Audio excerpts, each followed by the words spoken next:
All right, so welcome back. Welcome to lecture three. And so today we'll be diving deep into maximum likelihood estimation, as well as key information theoretic measures such as entropy and callback Leibler divergence. Uh, so we've focused up to this point primarily on supervised learning tasks, specifically classification and regression. So in classification, we thought about separating data into two distinct clusters in a vector space using the perceptron algorithm. And the perceptron algorithm finds a separating hyperplane that perfectly classifies the data into those two classes. In regression, our goal shifted to fitting a line through data points in such a way that it minimizes the difference between predicted and actual outcomes, where we used minimizing the least squares law specifically. So both classification and regression are examples of supervised learning, and this is because the algorithm had access to true outcome values or labels during training, and then we use this to learn an approximate function or mapping. And so in this part of the course, we're going to take a brief detour into unsupervised learning. So unsupervised learning involves scenarios where we don't have labeled data. There's no given outcomes to predict. Instead, we aim to uncover hidden patterns, groupings, structures within the data. So for example, we can imagine this scatter plot. We've got two features, x1 and x2. And visually, we can recognize three clusters, a long and narrow one with a strong linear relationship between the variables, and the other two are more diffuse with weaker correlations. So that description I just gave you is an example of an output of a clustering algorithm, which representing a type of unsupervised learning where we identify inherent structures without specific guidance. So in the next lecture, we'll actually be covering clustering, but this just illustrates that the core of unsupervised learning, which is discovering patterns without those labeled outcomes. And so today we'll be talking about maximum likelihood estimation, which plays a big role. It's a method to estimate the parameters of a model that best explain the data, that best explain the data that we actually are seeing. The parameters that best explain, that best account for the data that we observe. So grasping maximum likelihood estimation, or MLE, as we might refer to it throughout this lecture. So grasping MLE and its role in unsupervised learning will give a strong foundation for how probabilistic models work in general. And this will really give us a strong foundation for when it comes time to deal with topics like logistic regression, as well as bagging and boosting in a few weeks' time. MLE in particular is the backbone of many unsupervised learning techniques, like Gaussian mixture models that are used in the expectation maximization algorithm that we'll get to later, as well as variational autoencoders that we'll encounter later in the course. And so the reason why we're spending some time on this now is that I'm thinking if we can get comfortable with these foundational ideas now, we'll be in a much better position to understand and work with those advanced learning algorithms to make that leap from basic concepts to the cutting edge applications a whole lot smoother. So in this lecture, we're going to be focusing on three key questions. First, how can we represent and sample from a distribution? This forms the basis of many modeling and data generating processes. And so from there, it's crucial to understand how can we estimate the parameters and evaluate the model. And so this is where maximum likelihood estimation will come into play, as this is what it will allow us to fit our models to real data. And then we'll close out the talk by contemplating whether the MLE framework could also apply to supervised learning. And so by the end of this lecture, I'm really hoping you're in a strong position to represent and sample from distributions. So, demonstrate how to represent probability distributions, perform sampling from these distributions, to gain access to gain a foundational understanding of different types of data generating processes. Also estimate parameters using MLE. So what does that mean? So this would mean that we can apply maximum likelihood estimation to estimate the parameters of various distributions. So you can fit models effectively given some observed data. Also characterize and compare distributions. So you'll be able to use information theoretic measures like entropy, the Kullback divergence or KL divergence to evaluate and compare distributions. And so this would enable you to quantify how well different models represent the data. And last but not least, you'll also be able to apply MLE to regression problems. So here, you'll be able to reformulate the linear regression problem using the MLE framework. And so you'll get another view of the regression problem within this framework. And so, yeah, this will actually enhance your understanding of the connection, this fundamental connection between probability and supervised learning. Okay, so turning to our first question about how we represent data through probability distributions. So a key idea in statistical modeling is that any data set can be thought of as being generated by some underlying probability distribution, by some true distribution from which samples are being handed down to us. And so our goal is to estimate this distribution. So we can understand the data as well as make predictions about new observations, new samples that we might receive. So for example, consider a simple Gaussian or normal distribution, one of the most widely used distributions in statistics and machine learning. A Gaussian distribution is characterized by two parameters, the mean, mu, which indicates the center of the distribution, and the variance, sigma squared, which measures the spread or dispersion of the data over the mean. So the probability density function, PDF of a univariate Gaussian is given by this equation here. So, yeah, as I said, mu represents the average or expected value around the distribution, and sigma squared represents the mean, represents the variance or how spread out the values are around the mean. And so Gaussian normal distributions have this characteristic bell-shaped curve where values around the mean are more likely because the probability density function is higher in this area. We also see that it's symmetric about the mean, the normal distribution with a higher variance would be more spread out as well as flatter because it can't reach, it will never be as dense at the mean as compared to a normal distribution with a smaller variance.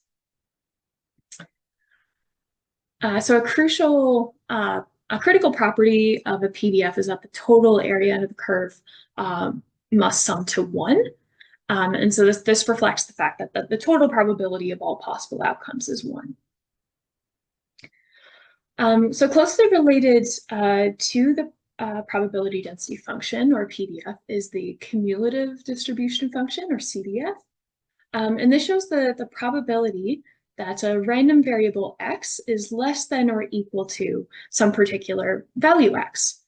And so mathematically, the CDF is the integral of the PDF from negative infinity up to that particular value of x.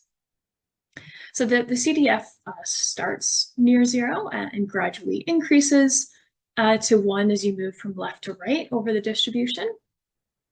And for a Gaussian distribution, the mean denotes the point in the CDF where we've accumulated half the probability. or a cumulative probability of 0.5.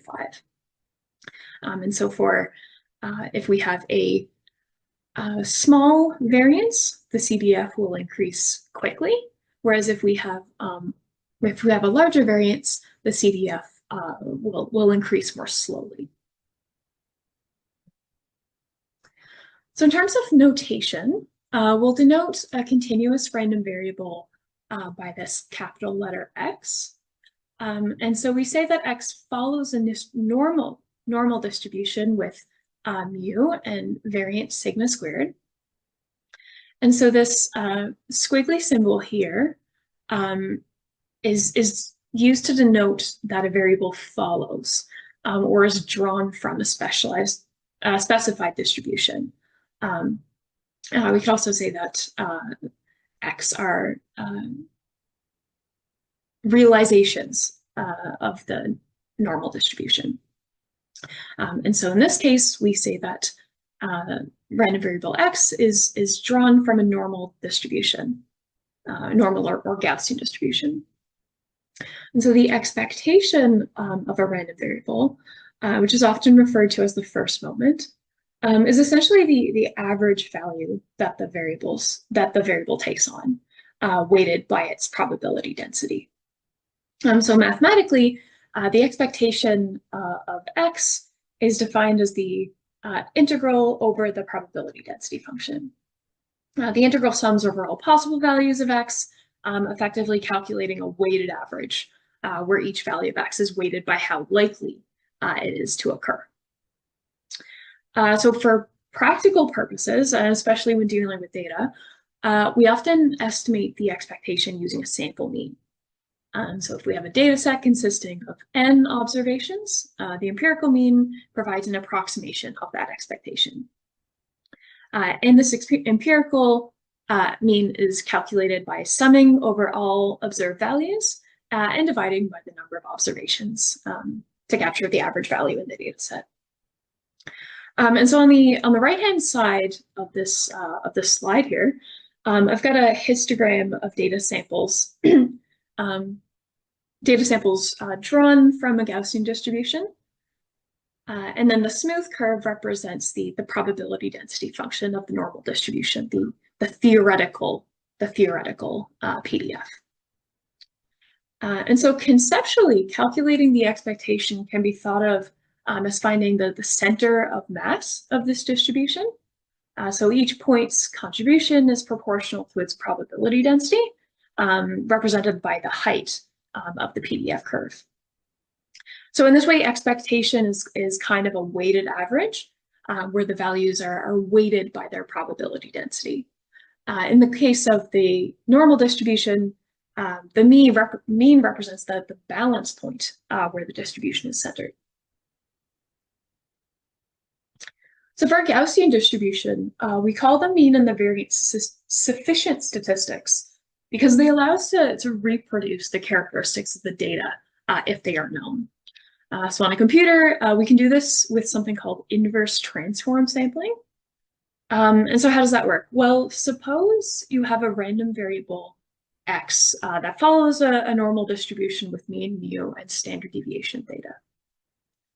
So the blue curve here on the graph represents the cumulative distribution function of this normal distribution.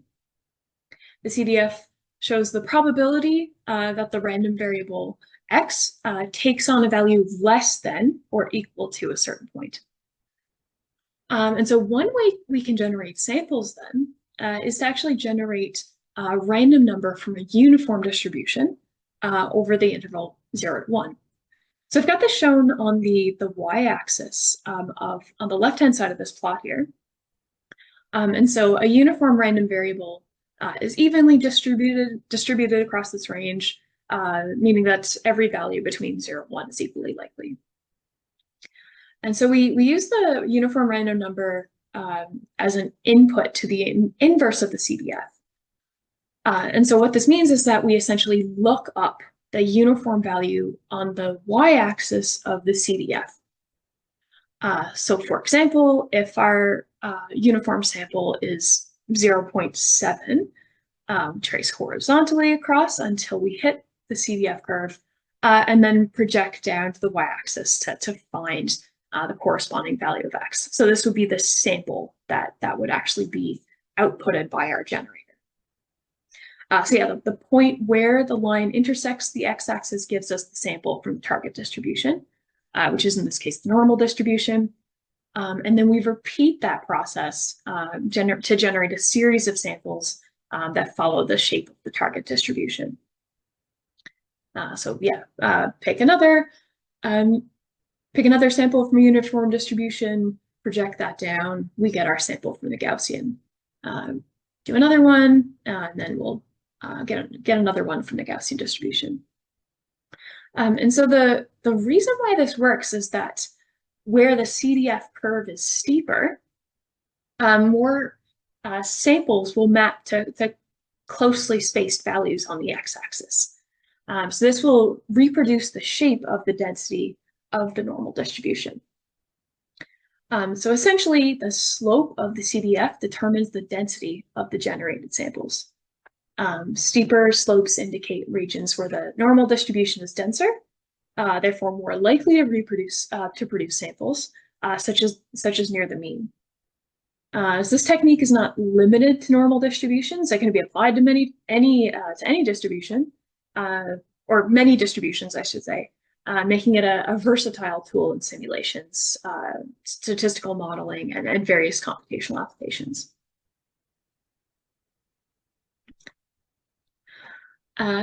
So yeah, we can extend our understanding of the uniform or univariate Gaussian normal distribution to the multivariate case, where a random variable x is a vector rather than a single value. So we denote random vectors with, I'll denote random vectors with a bold capital letter. So representing the fact that this exists in a multi-dimensional space of real numbers. So in this multivariate context, each component of the vector has its own mean and variance, as the relationships between these components are captured by the covariance matrix, denoted by the bold sigma. And so this matrix is crucial because it defines the spread as well as orientation of data in the multidimensional space, and captures how the variables interact with each other. So the diagonal elements of the covariance matrix represent the variances of individual components, while the off-diagonal elements on the upper and lower triangle respectively represent covariances between pairs of variables. So this indicates how much two variables change together. So positive values suggest that they increase together, while negative values suggest that one increases while the other decreases. So in a multivariate normal distribution, our random vector follows a distribution characterized by a mean vector and a covariance matrix. So this replaces this vector represents the single variance seen in the univariate case. So understanding the covariance structure is important because it captures the dependencies and linear relationships between variables. So for example, in the scatter plot here, we can see a positive covariance, which results in an elliptic, like the data being in sort of following this elliptical shape, where it's tilted in the direction of that relationship. So as x1 increases, x2 increases. To give a few more examples, so in the first plot here, in this first plot on the left, this is an example of data drawn from a covariance matrix with positive off-diagonal values. So we've got variability in both directions, indicating a positive relationship between the two variables. So key insight here is that this matrix is symmetric, So key property of covariance matrices. The second plot in the middle, we still have positive variances on the diagonal, of course, but now we've got negative off-diagonal values. So now we've got negative covariance, and so as one variable increases, the other actually decreases, or tends to decrease. And so this is shown by the downward slope of the scatter plots, indicating a negative or inverse relationship. In the third plot on the right, the covariance matrix has little covariance between the two variables, and so the off-diagonal values are close to zero. We can see this where the points are scattered without a clear trend between them, so we've got almost no correlation. And so the covariance matrix captures both individual variability as well as the strength and direction of relationships between variables. Okay, so we've got a good picture now in our heads of probability density functions for univariate and multivariate case. And so this is essentially the hypothesis class to use the language that we've been working with in the course so far. And so now let's figure out how we can estimate the parameters.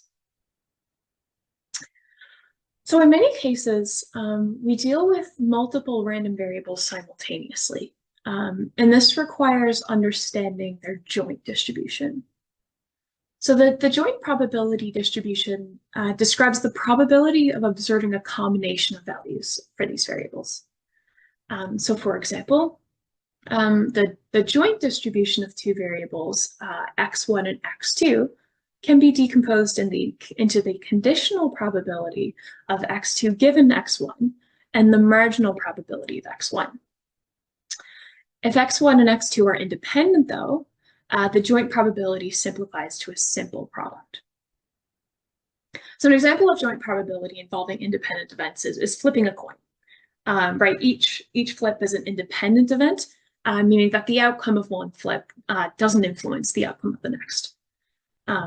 For a single coin flip, the probability of getting heads is 50%, or 0.5. And similarly, the probability of getting tails is also 50%. And so the independence of these events means that each flip has the same probability, regardless of previous outcomes. So even if you flipped 5 tails in a row, the probability of heads on the next flip would still be 50%. So how does this relate to joint probability? So let's consider 2 consecutive flips. Event A concerns the first coin flip results in a head, and event B is the second coin flip also results in heads.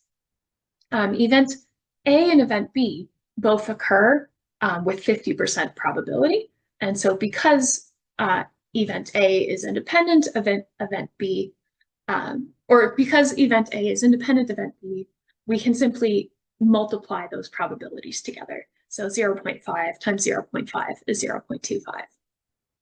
If event B depended on event A, if somehow you had a coin where the probability changed based on what you flipped before, we couldn't do this. So this is unique. This formulation of joint probability is unique to independent events. So we can also extend this concept of joint probability to continuous random variables. And so now imagine we have a set of n observations represented by x1, x2, through xn. These are drawn from the real number line, where each observation is a scalar value, essentially.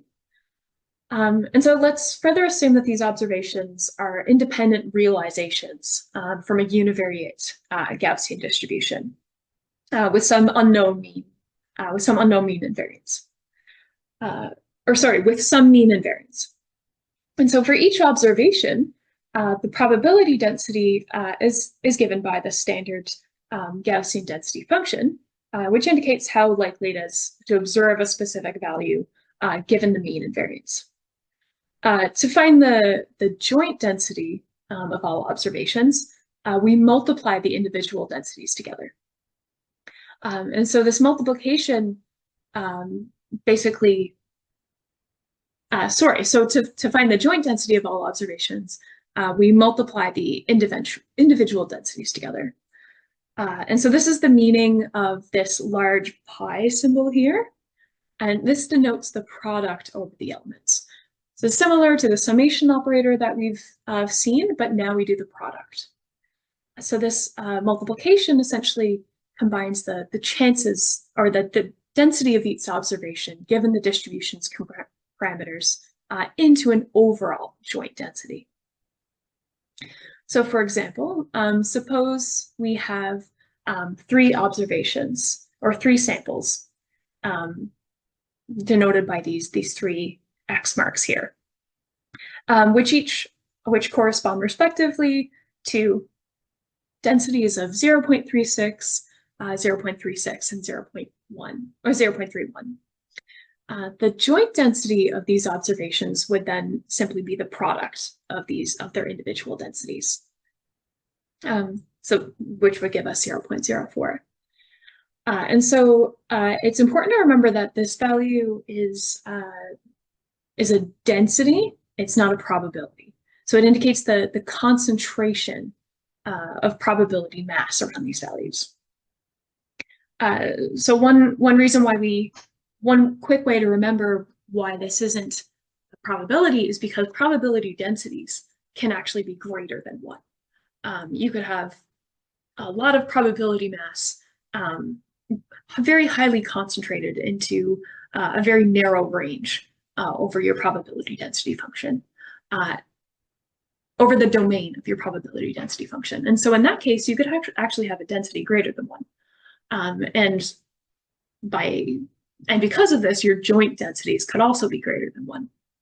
So crucially, for continuous random variables, the joint density, we deal with joint probability densities, not joint probabilities like we could in discrete random variables. I'm going to skip this. All right, so a closely related concept to joint density is likelihood. And so while these concepts are mathematically similar, their interpretations and rules are different. And this is particularly the case when we think about how we use data to inform our understanding of the model. So this equation here expresses the joint density, as we just saw, which represents the probability density of observing a set of data points given specific parameters of the distribution, such as mean and variance. So the density is considered a function of the data points, which I've denoted in pink. And so the mean and the variance are considered fixed parameters of the distribution. The likelihood, denoted by the scripted L, is very similar to the joint density, but with a critical difference in interpretation. And so instead of considering the joint density as a function of the observed data given the parameters, the likelihood function treats the parameters of the distribution as the variables of interest. So now I've got these in pink. And so the likelihood function uses the same product formulation as the joint density, but it's viewed as a function of the parameters, not the data. So in essence, the joint density answers how likely is it to observe these specific data points given specific parameters of the model. But then the likelihood flips this around and asks how likely are the parameter values given the data I've actually seen. So it's a subtle shift, but it transforms the problem from one of prediction to inference. So let's consider a practical example. Suppose we have 3 data points. I think I picked 0.75, 1, and 1.75 or something like that. And maybe you're debating between two possible guesses for the mean of the distribution. One guess is mean of 1, and the other guess is mean of -1. But suppose you had good reason to believe that the variance was 1 in either case. And so using the likelihood function, if we assume a mean of 1, the data fits the model well, as the joint density returns a relatively high value. And the likelihood function returns a relatively high value as the product of all of these heights here. So this indicates that the model is plausible given the data. On the other hand, if we assume a mean of -1, the observed points correspond to low probability densities, and therefore an overall low evaluation of the likelihood function.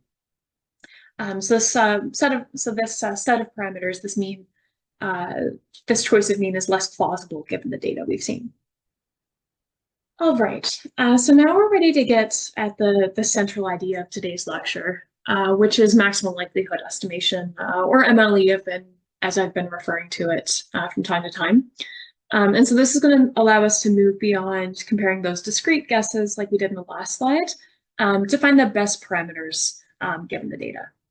And so as the name suggests, it does this by maximizing the likelihood function. So let's work through a specific example and apply MLE to estimate the parameters of a Gaussian distribution. So this is the likelihood function for the Gaussian distribution as a function of its parameters mean and mu. And suppose we've been given a sample, given a data set consisting of n observations, and we assume that these data points are drawn independently from that Gaussian distribution. So we can construct the likelihood function as is given here. So in the last lecture, we went about this by taking the partial derivatives with respect to the parameters, but now we've got a bit of a problem because we're not quite sure how to deal with this product operator. One thing we can do though is to work with the log likelihood function, or denoted by this here. So we take the log of the likelihood function on both sides. And so taking the logarithm turns this product into a sum. And this simplifies differentiation and maximization. And so as the log is a monotonic function, it doesn't change the location of the optimum. In other words, maximizing the log likelihood is equivalent to maximizing the likelihood because the logarithm is a monotonic function, so it preserves the ordering of values. To find the MLE estimates of mu and sigma squared, then we're able to take the partial derivatives of the log likelihood with respect to each parameter. So for the mean, this leaves us with this expression here. And for the variance, we get this down here. So I won't prove these partial derivatives, but this could be a great exercise to practice your calculus to go ahead and convince yourself convince yourselves of these results. So we then set these partial derivatives to 0 to find out where the likelihood is at its minimum. So we can find out where the gradient is 0, which will then tell us where the likelihood is at. Sorry. So where the gradient is 0 means that we've maximized the likelihood. So when we do that, the best estimate of the mean is how we would calculate it empirically. And if we exclude the trivial possibility of a 0 variance distribution indicated by which would result from this factor here, we're left with this expression for the estimate of the variance, which recovers that of the standard definition of the variance of a Gaussian distribution. So yeah, this best estimate reflects the variance, which is the average squared deviation from the mean. So for example, if the true parameters of the Gaussian were mu of -3 and sigma of 1.5, the likelihood over the parameter space would be depicted by this heat map, which has a clear single peak. So crucially, whereas in the linear regression lecture, we were concerned with convexity, this is an example of a concave function because it has a single maximum. So yeah, to summarize before we move on, MLE finds the parameters that make the observed data most probable under the assumed model.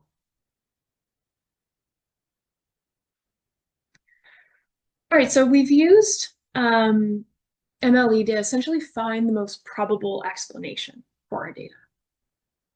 This is at least within the constraints of our chosen probability density function, which was a Gaussian in this case. And so this leads to a natural question, which is, how could we compare this to the true generating process? And so one way to answer this question meaningfully for probability distributions concerns a concept called entropy. So I'll first define it and give some examples of entropy, and then show how we use it to answer the question. So entropy is a fundamental concept in information theory and statistics.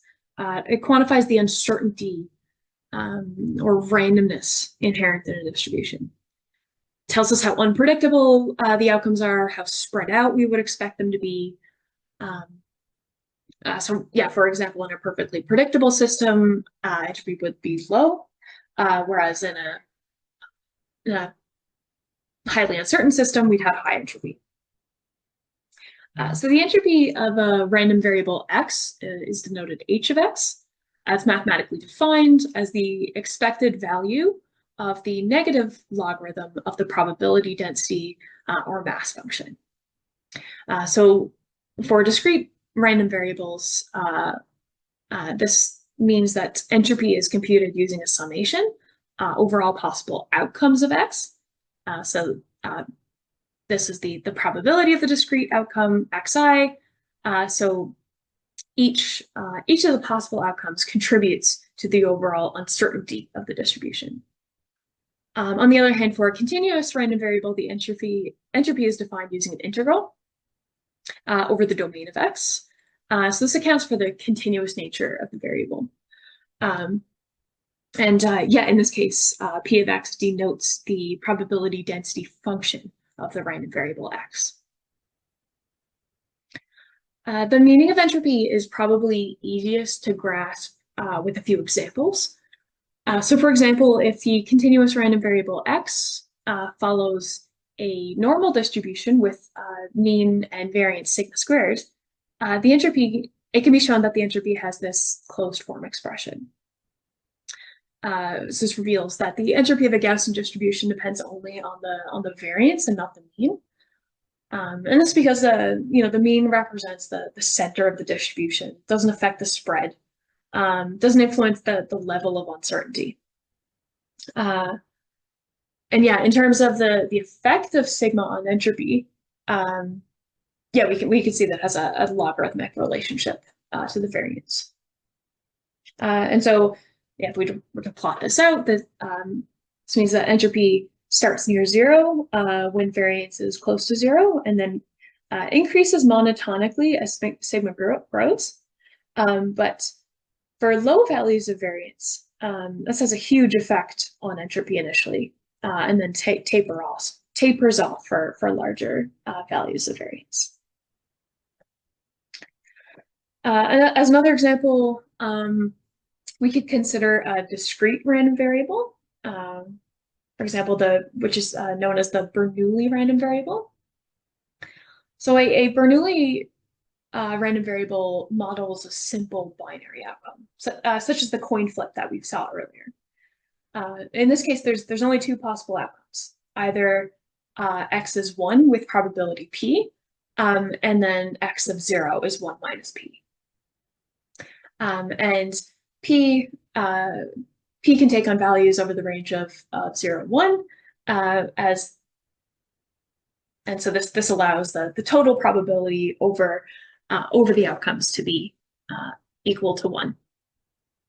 So this bar chart shows the probability of two outcomes for a particular choice of the p parameter. And so, yeah, as we adjust p, the heights of these bars would change, but they would always sum to 1. So this is an example of a weighted or unfair coin, where there's a higher chance of tails, say, than of heads. That's a kind of Bernoulli random variable models like a kind of unfair coin flip. So as the Bernoulli random variable only has two outcomes, the formula expands to this simple expression down here, and then substituting the probabilities for each outcome, we get the entropy of x is equal to negative outside of p log p plus 1 minus p log 1 minus p times log of 1 minus p. So the curve on the bottom right here shows that the entropy of the Bernoulli random variable is a function of p. You see here that the entropy of the curve has a peak value at 0.5. This represents the maximum uncertainty, where when each outcome 0 and 1 is equally likely, system's most unpredictable. As p approaches 0 and 1, though, the entropy decreases towards 0 because one outcome becomes more and more certain. Entropy decreases as we're able to better predict one outcome, or one outcome becomes more predictable. So this is so in contrast to the Gaussian random variable, where the variance was really closely related to entropy, in this case, the entropy of the Bernoulli random variable, because of its parameterization, that relationship is not monotonic. So entropy measures the uncertainty within a single distribution, but what we really want to evaluate the ML result is a way to describe how well one distribution matches another, specifically how well our model fits the true generating distribution. And so for this, we can calculate the relative entropy, and this is called the Kullback-Leibler, or KL divergence. So this is a measure of how one probability distribution diverges from a second reference probability distribution. Specifically, if we denote the true or reference distribution P, where this might represent the real world or data generating process, and model a distribution, and a model distribution Q, which could be the result of MLE for a discrete random variable. KL divergence is defined as the product of the, for a discrete random variable, KL divergence is defined as the product of the probability mass for an outcome under the reference times the log of the ratio of the probability mass under the reference to the model over and then over all possible values of x. So it's effectively how surprised we would expect to be by an outcome if we used Q as a model instead of the actual distribution P. So KL divergence is defined similarly for continuous random variables, where we compute the integral over the domain of the probability density functions. So in the seminal paper on KL divergence, Kullback gave this a simple example for a discrete probability distribution, as is also available on Wikipedia. So the true distribution is P, which has unequal masses for each of the three outcomes. And we want to compare this to a naive model Q, where we assume that all outcomes are equally likely. So to do that, we compute P log P over Q for each outcome, and then sum the results. Yeah, we could compute. We can read off from this chart both P and Q for each of these outcomes, and then this will allow us to compute P log P, P log P over Q, which will give us each of these values in this final column, and then KL divergence is the sum over all of these. Right, and so how does this relate to MLE? Well, for example, if you have a data set with observed samples, you could use the frequency of these samples to construct an empirical distribution, and then alongside you could try to fit a model that specifically fit a Gaussian model, and then you could use KL divergence to compute the divergence of your empirical distribution with your fitted model. Okay, so we've explored maximum likelihood estimation, but it's important to highlight that this framework is not just confined to unsupervised learning or purely probabilistic contexts. It's actually a very general method for parameter estimation. And so when we train models with supervised learning, we are essentially finding the parameters that maximize the likelihood of the observed label data. So to see how this works, we're going to revisit the linear regression problem that we encountered in the last lecture. So how can we interpret linear regression through the lens of maximum likelihood estimation?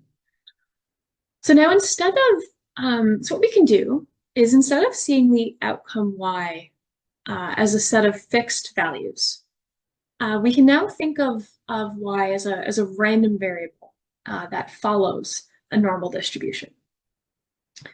But now, the mean of this distribution isn't just a constant. It's a function of another random variable X and the parameter vector W. And so specifically, we model the mean as the inner product of W and X. So this aligns perfectly with our linear regression setup.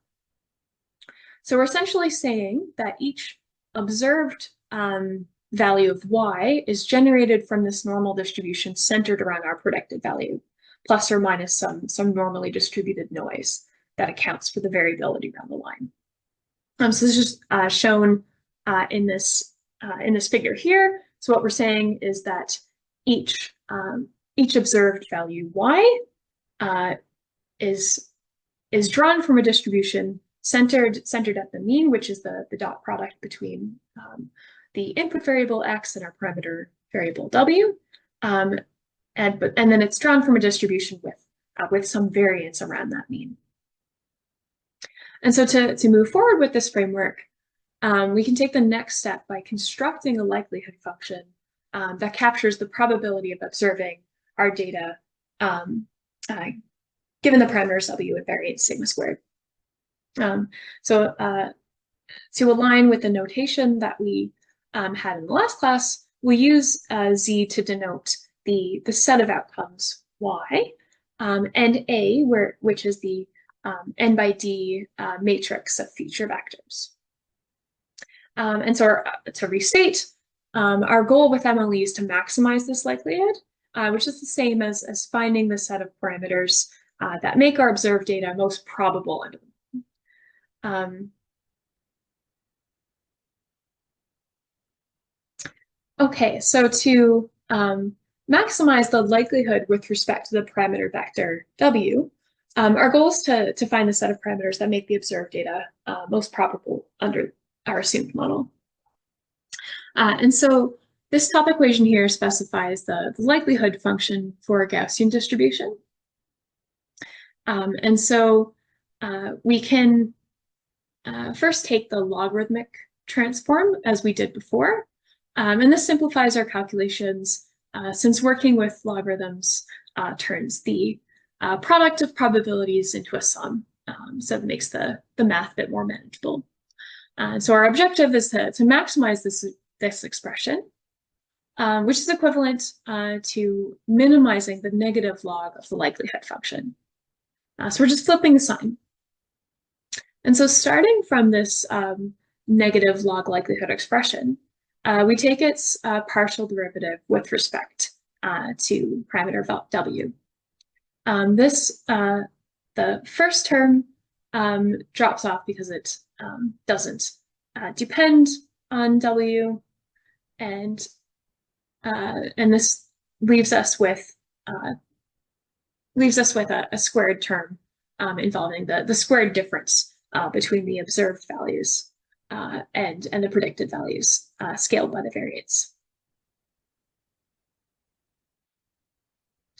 We then set this derivative to 0 to find the critical points, and this gives us the equation that recovers the parameter vector w. And so remarkably, this expression is identical to the least square solution for linear regression. This shows that under the assumption of normally distributed errors, maximizing the likelihood gives us the same result as minimizing the least squares loss. So this connection, highlights how MLE and least squares are fundamentally linked, hopefully for providing a deeper statistical rationale for the regression solution that we found last week. So after having found the parameter vector w, we can turn our attention to the variance by taking the partial derivative of the negative log likelihood with respect to sigma.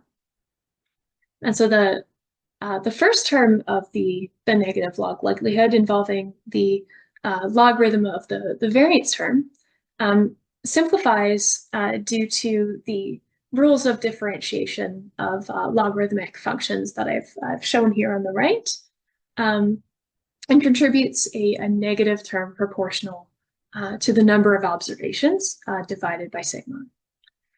The second term, involving the squared differences between observed and predicted values, contributes another component dependent on the variance, the residuals.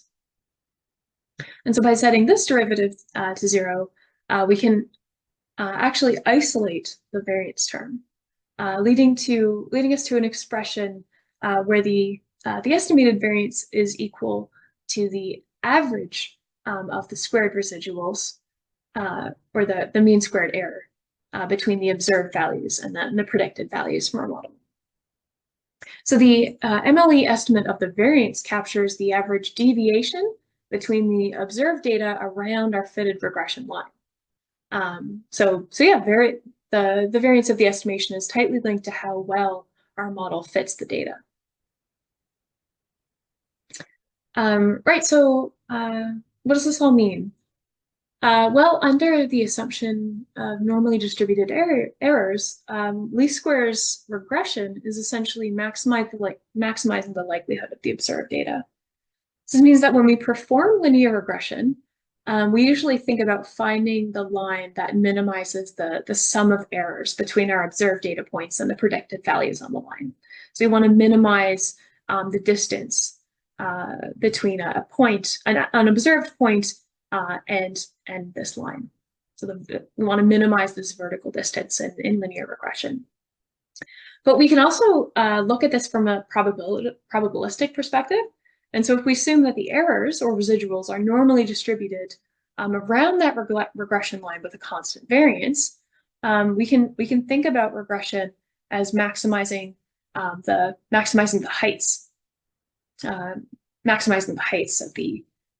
of that associated with the probability. So maximizing the probability of observed data. Okay, so that concludes this lecture on maximum likelihood estimation and information. I'm hoping that now you feel a little bit more comfortable working with probability density functions as well as their parameterizations. We've also got the seeds to start constructing likelihood functions as well as the tools to go about maximizing them to find best fitting parameters. And so today we looked at a really simple example, but we'll be encountering more complex distributions as we go through the course. And so now you've got the kind of foundation to go and tackle those harder problems. We also dug into some of those information theoretic measures to compare fits of distribution.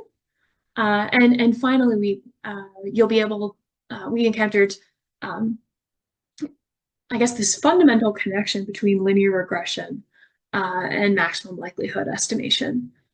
So you can now look at linear regression through the lens of finding a best fit line, or as maximizing the likelihood of seeing the data, or finding the model that maximizes the likelihood of seeing the data. So where do we go from here? So next time we'll be looking at a few more examples of unsupervised learning, but in general, non-parametric methods. So these are models wherein we don't have a strong hypothesis class, where we aren't making strong assumptions about the nature of the data, and we're instead finding ways to predict based on the model, based on the data itself. All right, so we'll see you next time.